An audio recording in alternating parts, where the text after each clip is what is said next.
लंके तस्मै श्री गुरुवे नमः। श्री परम गुरुवे नमः। परमाचार्य गुरुवे नमः।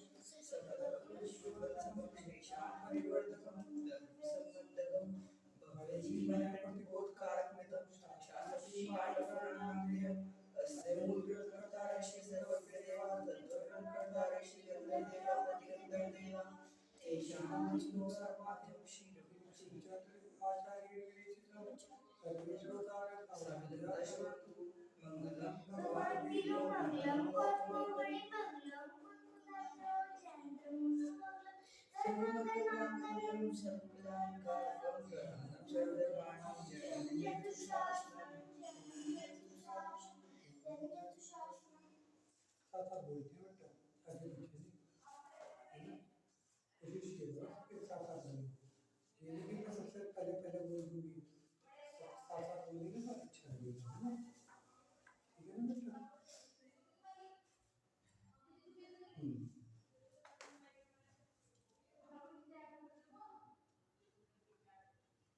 अंत विजय का जीव नृत्य आकर या मेघनाथ नाम दोनों श्रेणी का स्वामी पुत्र रत्न उत्पन्न हुआ। एक दिन वह सुमेरु के नंदनवन में गया। वहां प्रज्ञप्ति विद्या को साधने लगा। इतने में यूएस लगा जैसा पढ़ा हुआ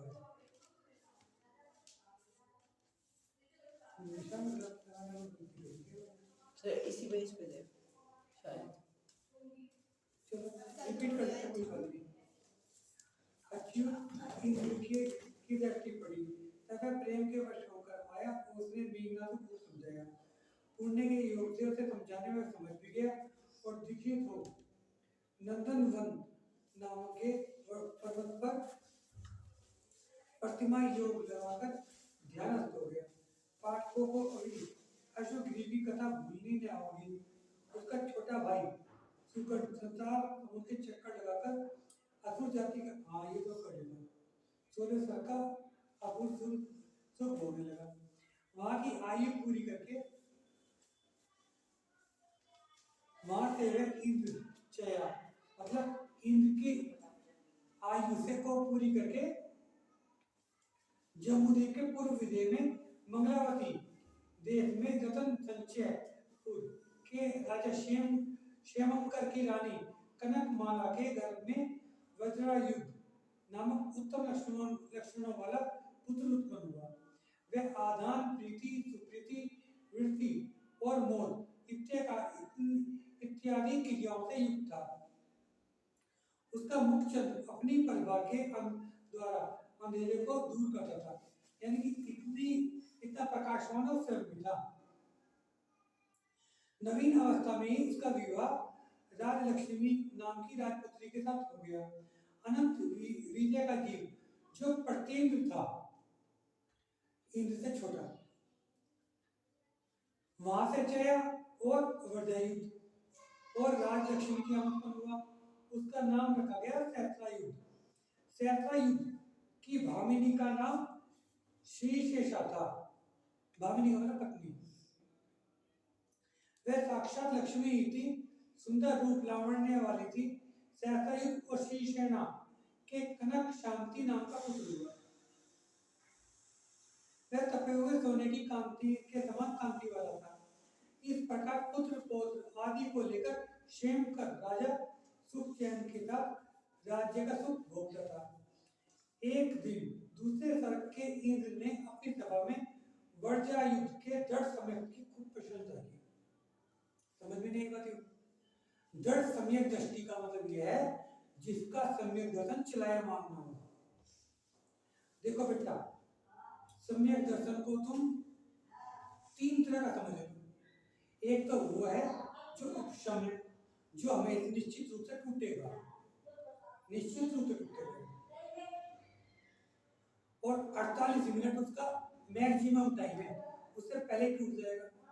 ठीक है ना।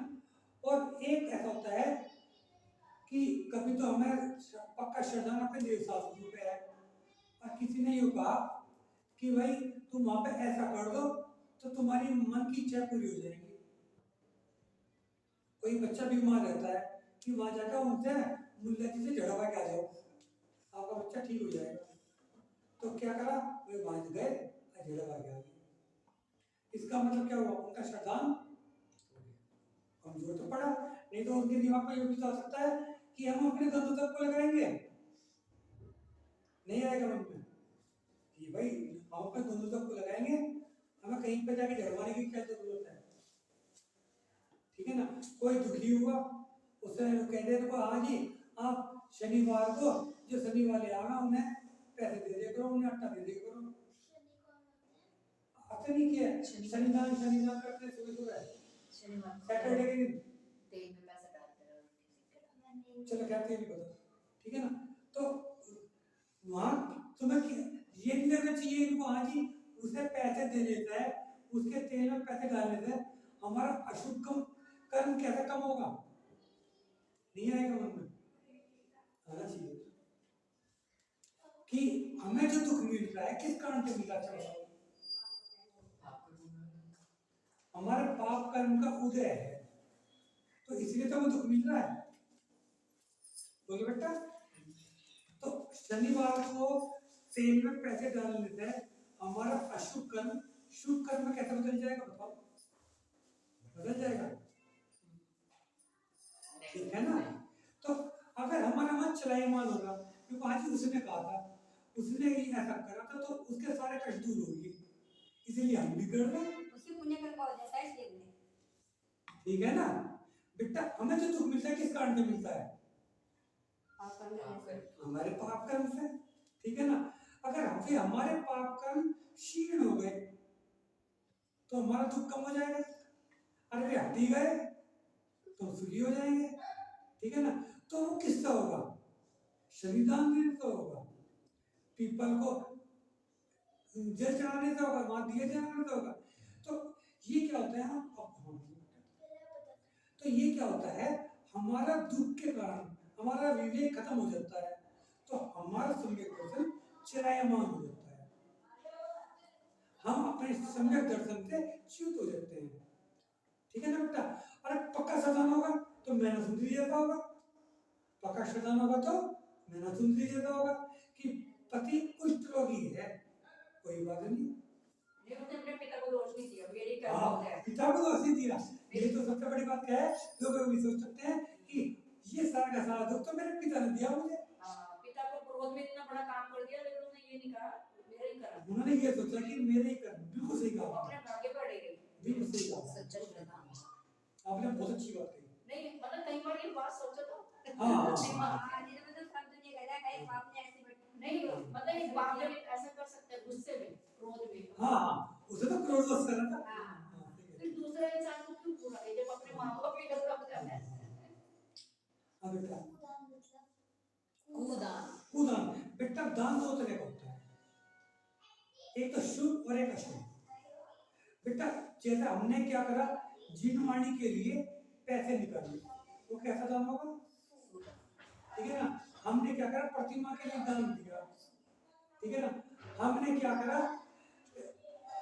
किसी के सरसों के तेल में डाल दिए ताकि हमें कहना जय शनिदान है, शनि देवता को खुश करने के हाँ लिए, ठीक है ना। कहीं पे हम कह रहे हैं ना, हाँ पीर पे चादर चढ़ाते, हाँ पीर पे चादर चढ़ाते, बिल्कुल सही कह रही बेटा। अच्छा आपने बहुत बड़ी बड़ी छड़ियां रखी हैं, छड़ियां होती हैं, ठीक है ना, तो वहां पे चढ़ा देने, ठीक है ना बेटा। अपने जैन देव शास्त्रों के अलावा कहीं भी नाम दे रहे हो, अपने मंदिर के लिए कहीं भी दे रहे हो,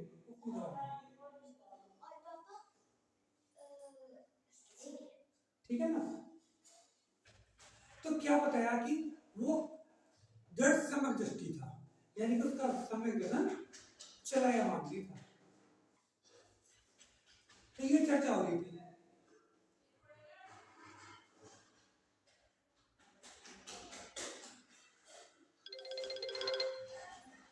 और उन्होंने कहा